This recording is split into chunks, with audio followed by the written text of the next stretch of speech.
Satu hal yang saya sukai dari Corel adalah selalu memberikan keluasan bagi kita untuk memilih cara mana yang kita sukai dari beberapa cara yang telah diberikan oleh Corel. Sebagai contoh untuk melakukan penghapusan, saya biasa menggunakan seleksi pada objek, kemudian saya tekan huruf delete pada keyboard. Maka saya sudah melakukan sebuah proses penghapusan. Tetapi Anda juga bisa menggunakan seleksi, kemudian klik kanan, kemudian Anda tekan delete pada shortcut di sini. Anda sudah melakukan penghapusan. Atau Anda pilih objek yang hendak dihapus, kemudian pilih menu edit dan Anda tekan delete di sini. Tapi cara ini tidak cukup efektif nampaknya. Anda juga bisa menggunakan klik kanan kemudian cut di sini. Tetapi akan menyisakan sebuah memori di dalam clipboard di mana Anda bisa menggandakan yang Anda potong tadi dengan menekan paste atau Ctrl V. Maka Anda akan memiliki sebuah pengkopian yang memotong dari objek sebelumnya. Oke, saya hapus dulu. Berikutnya saya akan mencoba menerangkan kepada Anda bagaimana melakukan duplikasi terhadap objek yang ada di dalam Corel. Anda pilih objeknya, kemudian pilih pada toolbars. Di sini ada copy. Anda bisa juga menekan Ctrl C. Kemudian Anda pilih paste atau Ctrl V. Maka dia akan tercopy tepat di atas objek yang kita copy. Saya geser. Nah, ini saya sudah memiliki dua buah objek yang serupa.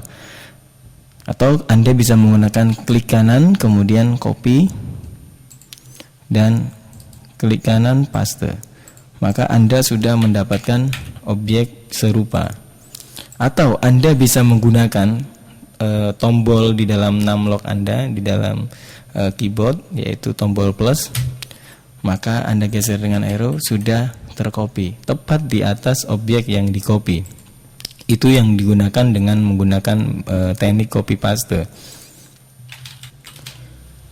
Selain itu ada sebuah teknik yang sering akan digunakan oleh seorang yang bekerja di dalam Corel, yaitu dengan mengklik objek yang dipilih, kemudian klik kiri, ditahan, digeser pada bidang yang dia inginkan.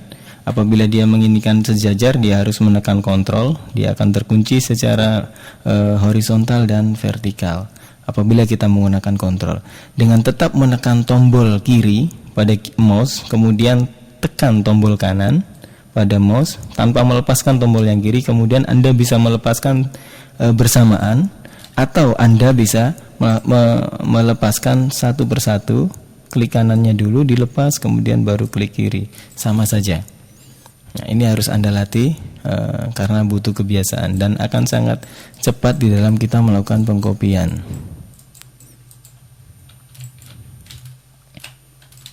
Saya hapus dulu. Berikutnya adalah duplikasi. Saya coba berkecil dulu objeknya sekian.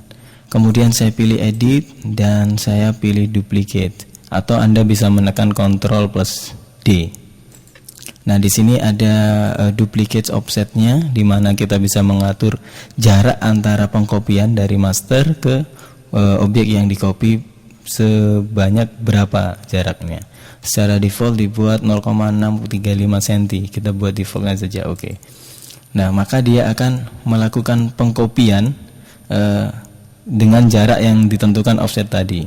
Dan kita bisa mengulangnya lagi, contohnya dengan Ctrl D. Maka dia akan melakukan pengkopian yang sejajar dengan bidang awal kita mengcopy. Sekarang saya akan coba pindahkan pada objek yang terakhir ini di sini. Kemudian saya lakukan Ctrl D, apa yang terjadi? Dia akan melakukan pengulangan yang sama dengan posisi terakhir yang saya pilih. Sekarang saya coba dengan merotate. Saya klik lagi, kemudian saya tampilkan rotate-nya. Saya coba rotate demikian. Saya Ctrl D. Nampaknya kita akan mendapatkan sebuah bentuk yang acak, yang tidak beraturan dari pengkopian tadi. Sudah bentuknya tidak beraturan. Ini yang Anda dapat lakukan dengan sebuah duplikasi. Saya coba hapus dulu objek ini.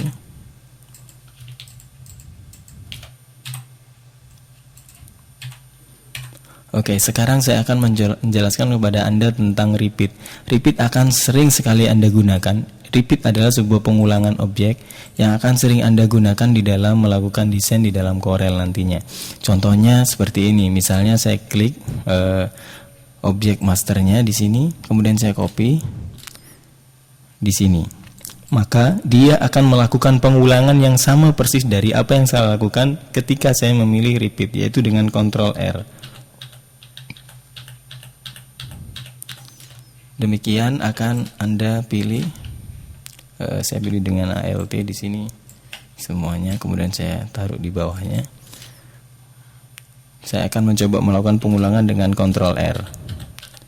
Oke, maka akan didapatkan bentuk yang sama persis. Saya Ctrl Z, undo di sini. Saya coba dengan pengulangan dengan cara yang lain, misalnya saya membuat sebuah objek ini misalnya.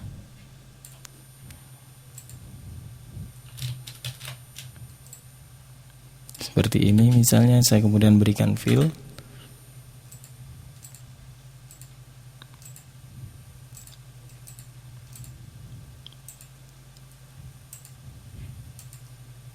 Oke. Kemudian saya coba berikan pengulangan di sini. Saya tempatkan pointernya di sini, kemudian saya geser. Saya geser demikian. Kemudian saya tekan Ctrl R. Maka saya akan mendapatkan sebuah bentuk yang menarik dari Ctrl R dengan memanfaatkan sisi rotasinya. Ini yang Anda lakukan dengan repeat. Oke, saya pilih seleksi semuanya, kemudian saya kecilkan, taruh di sini.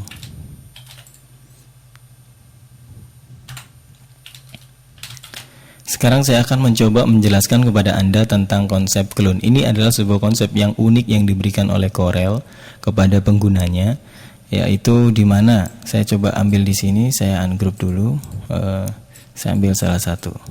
Oke, saya hapus dulu semuanya. Ini saya jadikan sebagai objek masternya, objek induknya. Dan clone akan memberikan kemampuan kepada Anda untuk melakukan duplikasi berdasarkan konsep cloning, di mana apabila Anda memiliki induk atau master yang diklon, kemudian apabila master tersebut diubah, maka hasil kopian, hasil cloningnya akan ikut berubah mengikuti masternya. Saya coba geser dulu di bawah di sini. Oke, saya pilih objeknya, kemudian saya pilih edit, kemudian saya clone. Atau Anda bisa menggunakan Alt E dan N, di mana ini merupakan sebuah standar di dalam Windows. Apabila ada huruf yang digarisbawahi, itu merupakan shortcutnya dengan Alt E dan Alt N. Oke, kemudian saya clone di sini. Oke. Ingat, ketika yang dipilih adalah objek yang hasil cloning, maka dia tidak bisa diklon lagi. Maka di sini mati. Maka saya harus memilih lagi, kemudian saya clone. Oke, saya punya 2 buah objek hasil clone. Saya tambahkan lagi dengan Alt E dan N. Saya memiliki cloning 3 buah objek. Sekarang saya akan merubah induknya. Dengan Shift Tool di sini saya akan ubah induknya. Maka anak buahnya atau hasil klonnya juga akan berubah sesuai dengan induknya tadi. Oke, Anda bisa lihat di situ. Tetapi apabila saya mengedit dari anak yang di sini hasil cloningnya, maka yang lain tidak akan berubah. Dan karena dia sudah keluar dari aturan cloning, maka ketika saya merubah kembali induknya, maka bagian yang ini tidak ikut berubah karena dia sudah keluar dari konsep cloning. Dan ini akan sangat bermanfaat sekali bagi Anda yang melakukan sebuah desain dengan bentuk pengulangan yang sama, dan apabila ingin mengeditnya, maka akan secara cepat. Anda cukup mengedit masternya saja. Oke, Anda bisa menerapkan ini dan mencoba di dalam praktek Anda.